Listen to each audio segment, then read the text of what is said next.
Hello student, last video में हमने discuss किया था क्लास 11 केमिस्ट्री चैप्टर 4 में टाइप ऑफ बॉन्डिंग, जिसमें हमने आयनिक बॉन्ड तो कवर कर लिया था। आज इस वीडियो में हम कवर करेंगे covalent bond and coordinate bond. तो चलिए स्टार्ट करते हैं।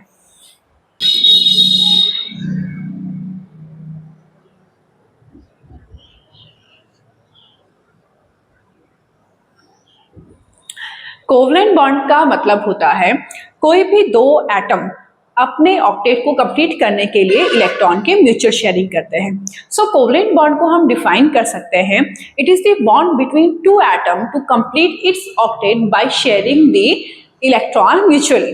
फॉर एग्जांपल, अगर हमारे पास ऑक्सीजन है O2, अगर मैं सिंगल ऑक्सीजन लिखूं then single oxygen is unstable. इसे स्टेबल होने के लिए एक और एटम की जरूरत है जो इससे दो इलेक्ट्रॉन शेयर कर सके। अब ऑक्सीजन का एटॉमिक नंबर होता है 8 और इसके कॉन्फ़िगरेशन अगर मैं बात करूं 2,6, आउटर मोस्ट ऑर्बिट में 8 इलेक्ट्रॉन होने चाहिए ताकि ये ऑक्टेट को कंप्लीट कर सके। तो ऑक्सीजन के पास आउटर मोस्ट ऑर्बिट में 6 इलेक्ट्रॉन है। ये एक और ऑक्सीजन के साथ बॉन्ड बनाएगा जिसके आउटर मोस्ट ऑर्बिट में फिर से 6 इलेक्ट्रॉन है। तो ये आपस में इलेक्ट्रॉन की म्यूचुअल शेयरिंग करेंगे जिससे दोनों का ऑक्टेट कंप्लीट हो चुका है।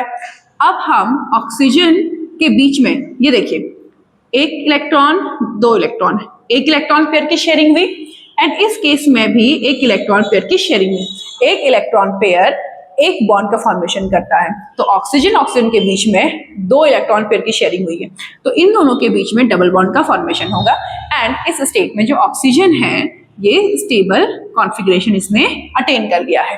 ये तो रही बात किसी भी मॉलिक्यूल के बारे में।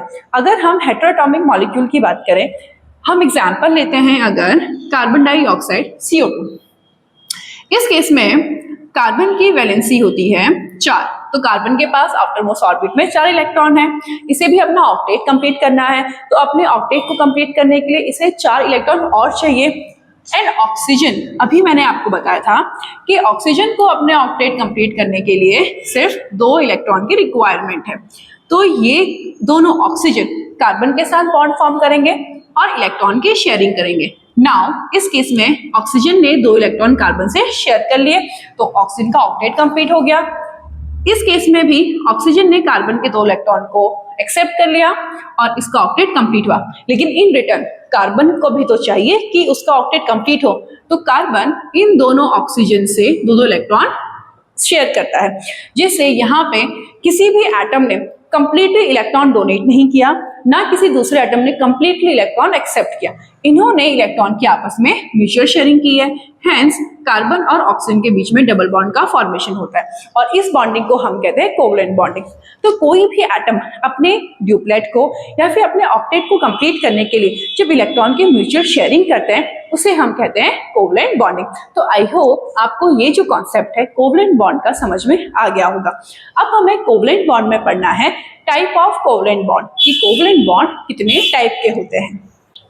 Now type of covalent bond, तो कोवलेंट बॉन्ड 3 टाइप के होते हैं। Mono covalent bond,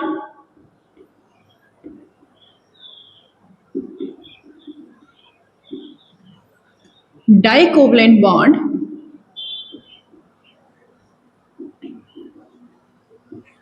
second one is tri covalent bond.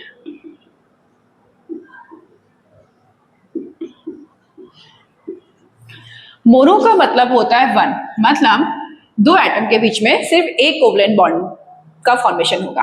Die का मतलब होता है 2 एटम के बीच में 2 कोवलेंट बॉन्ड का फॉर्मेशन होगा। एंड ट्राई का मतलब है 3, यहाँ पे 3 बॉन्ड का फॉर्मेशन होगा। तो चलिए इसे एग्जाम्पल से समझते हैं। सबसे पहले हम बात करेंगे मोनो कोवलेंट बॉन्ड, तो इसका बेसिक से एग्जाम्पल हम लेते हैं H2।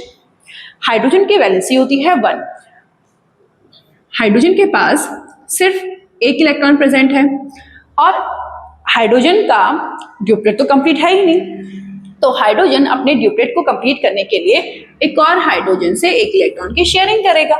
जब ये हाइड्रोजन एक इलेक्ट्रॉन की शेयरिंग करता है तो नाउ अभी इसका ड्यूप्लेट कंप्लीट हो चुका है, ये हाइड्रोजन स्टेबल हो गया। लेकिन इन रिटर्न जो सेकेंड हाइड्रोजन है ये भी चाहेगा कि मैं भी स्टेबल हो जाऊं, तो ये सेकेंड हाइड्रोजन भी इस इलेक्ट्रॉन की शेयरिंग करेगा। तो इन दोनों के बीच में हाइड्रोजन सिंगल बॉन्ड हाइड्रोजन का फॉर्मेशन होगा, इसी को हम कहते हैं मोनो कोवलेंट बॉन्ड। इसका एक और एग्जांपल जो आप बहुत फ्रिक्वेंटली यूज करते हो which is CH4। CH4 is methane. Carbon के पास 4 इलेक्ट्रॉन प्रेजेंट होते हैं उसके वैलेंस शेल में, तो कार्बन को 4 इलेक्ट्रॉन और चाहिए अपना ऑक्टेट कंप्लीट करने के लिए, और कार्बन के पास एट प्रेजेंट 4 हाइड्रोजन है, तो ये 4 हाइड्रोजन इनके पास भी एक एक इलेक्ट्रॉन है, तो सारे हाइड्रोजन कार्बन से एक एक इलेक्ट्रॉन शेयर कर लेंगे और अपने ड्यूप्लेट को कंप्लीट कर लेंगे, और इन रिटर्न कार्बन इन चारों हाइड्रोजन से एक एक इलेक्ट्रॉन एक्सेप्ट करके अपना ऑक्टेट कंप्लीट करेगा। नाउ इस CH4 में अगर हम यहाँ पे इसका स्ट्रक्चर देखें, इस CH4 में कार्बन और हाइड्रोजन के बीच में एक एक कोवलेंट बॉन्ड बना है, तो CH4 में टोटल कितने कोवलेंट बॉन्ड है? 4 कोवलेंट बॉन्ड है, और इन चारों ने ही इलेक्ट्रॉन की म्यूचुअल शेयरिंग की है। नाउ हम बात करते हैं डाई कोवलेंट बॉन्ड, जो अभी मैंने इसका एग्जांपल दिया आपको, which is O2 and CO2। Oxygen oxygen के बीच में डबल बॉन्ड का फॉर्मेशन होता है, कार्बन ऑक्सीजन एंड ऑक्सीजन के बीच में अगेन डबल बॉन्ड का फॉर्मेशन हुआ। इसका स्ट्रक्चर मैं थोड़ा सा वीडियो को अगर रिवाइंड करके देखोगे तो आपको क्लियरली समझा दिया है। Third case is tri covalent bonding. अगर मैं एग्जांपल लूं नाइट्रोजन का N2, आप सबको नाइट्रोजन का स्ट्रक्चर पता होगा, nitrogen triple bond nitrogen. Nitrogen अपना ऑक्टेट कंप्लीट करने के लिए 3 इलेक्ट्रॉन की शेयरिंग करता है, तो चलिए ऐसे देखते हैं। नाइट्रोजन के आउटर मोस्ट ऑर्बिट में टोटल 5 वैलेंस इलेक्ट्रॉन प्रेजेंट होते हैं। सेकेंड नाइट्रोजन के पास भी टोटल 5 वैलेंस इलेक्ट्रॉन प्रेजेंट है। अब ये नाइट्रोजन इन 3 इलेक्ट्रॉन की शेयरिंग करेगा, और नाइट्रोजन का इस केस में जो ऑक्टेट है वो कंप्लीट हो चुका है। सेम सेकेंड नाइट्रोजन भी इन 3 इलेक्ट्रॉन को रिसीव करेगा ताकि इसका भी ऑक्टेट कंप्लीट हो। अब दोनों ने इलेक्ट्रॉन की म्यूचुअल शेयरिंग की है, तो नाइट्रोजन नाइट्रोजन के बीच में ट्रिपल बॉन्ड का फॉर्मेशन होता है। तो कोवलेंट बॉन्डिंग में हमें इन तीनों बॉन्ड को भी समझना है, और कैसे हम इस बॉन्ड को आसानी से बना सकते हैं ये भी हमें पता होना चाहिए। Next topic is coordinate bond. अब आप 11th में पहुंच चुके हो, तो कोऑर्डिनेट बॉन्ड आपके लिए एक नया कॉन्सेप्ट है, तो चलिए इस कोऑर्डिनेट बॉन्ड को बहुत आसानी से हम लोग समझते हैं।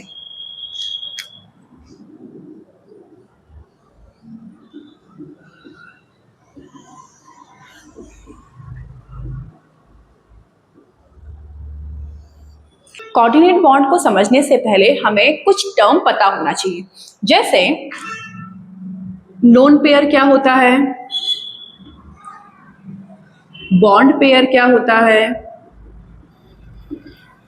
अगर हम लोन पेयर और बॉन्ड पेयर की बात करें, इसे हम एग्जाम्पल से समझते हैं। फॉर एग्जाम्पल हमारे पास हाइड्रोजन है, वाटर है, सॉरी हमारे पास वाटर मॉलिक्यूल प्रेजेंट है। अगर मैं वाटर का स्ट्रक्चर बनाऊं, सेंटर में oxygen, this is 1 hydrogen and this is 1 hydrogen, ये स्ट्रक्चर है वाटर का। अब ऑक्सीजन ने 2 इलेक्ट्रॉन की शेयरिंग की है हाइड्रोजन के साथ बॉन्ड बनाने के लिए। अब ऑक्सीजन के आउटर मोस्ट ऑर्बिट में फ्री इलेक्ट्रॉन प्रेजेंट होंगे, तो ऑक्सीजन के आउटर मोस्ट ऑर्बिट में 4 फ्री इलेक्ट्रॉन प्रेजेंट होते हैं, और ऑक्सीजन ने एक एक इलेक्ट्रॉन की शेयरिंग कर दी ताकि ये हाइड्रोजन के साथ बॉन्ड का फॉर्मेशन कर सके। इतना क्लियर है? अब देखिए, ये जो इलेक्ट्रॉन ऑक्सीजन और हाइड्रोजन ने यूज किए हैं बॉन्ड बनाने के लिए, इस इलेक्ट्रॉन को हम कहते हैं बॉन्ड पेयर इलेक्ट्रॉन्स। तो ऑक्सीजन के पास 2 बॉन्ड पेयर इलेक्ट्रॉन है, सेम हाइड्रोजन के पास भी एक एक बॉन्ड पेयर इलेक्ट्रॉन है। अब ये 2 इलेक्ट्रॉन ऑक्सीजन के पास जो फ्री है, इन फ्री इलेक्ट्रॉन्स को हम कहते हैं लोन पेयर इलेक्ट्रॉन्स, जो किसी भी बॉन्ड बनाने में पार्टिसिपेट नहीं करता है, तो इसे हम बोल देंगे फिलहाल नॉन बॉन्डेड इलेक्ट्रॉन। इतना कॉन्सेप्ट समझ में आया? ठीक है, अब हम समझते हैं व्हाट इज कोऑर्डिनेट बॉन्ड। अब देखिए, अभी हमने पढ़ा कि हाइड्रोजन के पास 2 लोन पेयर इलेक्ट्रॉन प्रेजेंट है जो नॉन बॉन्डेड कंडीशन में है, और 2 bonded pair of electron present है जो ऑलरेडी ऑक्यूपाइड है। इन इलेक्ट्रॉन्स को हम फर्दर यूज नहीं कर सकते अपने बॉन्डिंग में। अब एक और टर्म हम यहाँ पे समझेंगे, third term is empty space. Empty space, suppose हमारे पास H पॉजिटिव मॉलिक्यूल इस वाटर के कांटेक्ट में आया। अब H पॉजिटिव है, हाइड्रोजन के पास टोटल ही एक इलेक्ट्रॉन प्रेजेंट होते हैं। अब पॉजिटिव साइन का मतलब इस हाइड्रोजन ने उस एक इलेक्ट्रॉन को भी डोनेट कर दिया। अब इसके पास जो s ऑर्बिटल है वो पूरा पूरा क्या है, एम्प्टी है। तो इस खाली ऑर्बिटल को हम क्या कहेंगे, एम्प्टी स्पेस। नाउ इस हाइड्रोजन के पास एक एक्स्ट्रा लोन पेयर प्रेजेंट है, तो ये अपने लोन पेयर को इस एम्प्टी स्पेस में डोनेट कर देगा। ठीक है, तो जैसे ही इसने एम्प्टी स्पेस में लोन पेयर को डोनेट कर दिया, तो अब इस H के पास 2 इलेक्ट्रॉन प्रेजेंट हो गए, और इलेक्ट्रॉन के शेयरिंग होने के बाद इनके बीच में एक फोर्स ऑफ अट्रैक्शन डेवलप होगा, जिस फोर्स ऑफ अट्रैक्शन को हम कहते हैं कोऑर्डिनेट बॉन्ड। और अगर मैं आपको फॉर्मूले के टर्म में सिखाऊं, तो वाटर जब रिएक्ट करेगा H पॉजिटिव आयन के साथ, इस ऑक्सीजन के पास क्या थे, लोन पेयर प्रेजेंट थे, और हाइड्रोजन के पास वेकेंट ऑर्बिटल प्रेजेंट था। इस ऑक्सीजन ने अपने लोन पेयर को हाइड्रोजन के वेकेंट ऑर्बिट में शेयर कर दिया। नाउ इनके बीच में बॉन्डिंग होगी, जिसे हम कहते हैं H3O positive is called hydronium ion. अब ये हाइड्रोनियम आयन का फॉर्मेशन कैसे हुआ, by the sharing of lone pair of electron. और अगर मैं इस हाइड्रोनियम आयन के स्ट्रक्चर के बारे में बात करूं, तो this is the oxygen, this is one hydrogen, this is another hydrogen, और इसने एक और H पॉजिटिव से अपने इलेक्ट्रॉन की शेयरिंग की है। ये इसके पास एक लोन पेयर एक्स्ट्रा बच चुका है। अब यहाँ पे इस बॉन्ड को हम ऐसे एरो से शो करते हैं।